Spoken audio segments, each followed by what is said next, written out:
Hey everybody, welcome back to Gastronomic Research. Today we're making another rendition of the cranberry sauces using raspberries and blueberries. First off, we need a zest. We need the zest and juice of one lemon. Then we move over to our stove and bring all of our ingredients over there. But then get your saucepan on medium high, and once you hear a little sizzle, add in your cranberries. Let them crack and blister. So, yeah, pretty easy so far, right? Let them hang out. Let them get to know each other.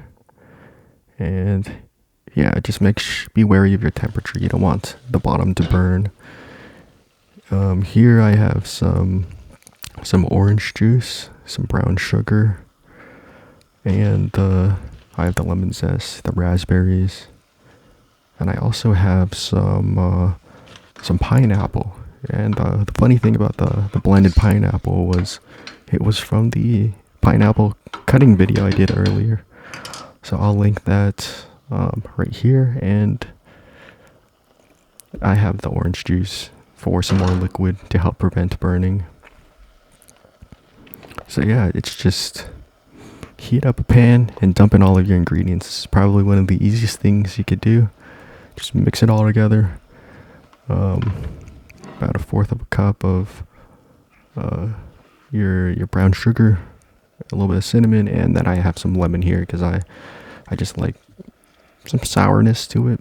You know, it just adds another dimension to your cranberry sauce. So mix pineapple, put it all together, let it simmer, and yeah, I don't have any real times for like specific times. It's all more for just sight and sound.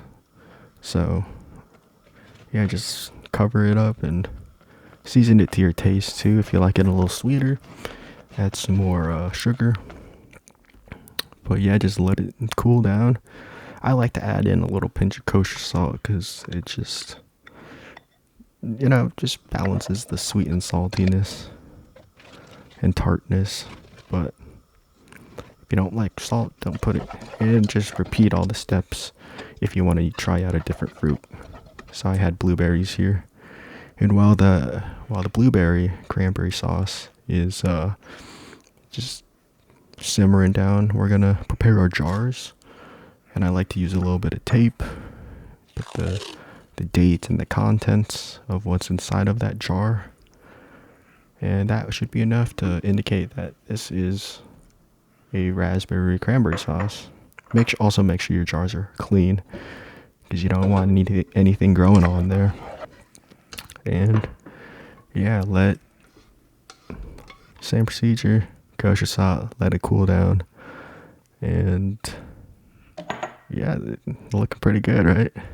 So put the cranberry sauce in your jars, and now you are ready to put it on your Instagram or something. And yeah, it's all pretty. Thanks for watching.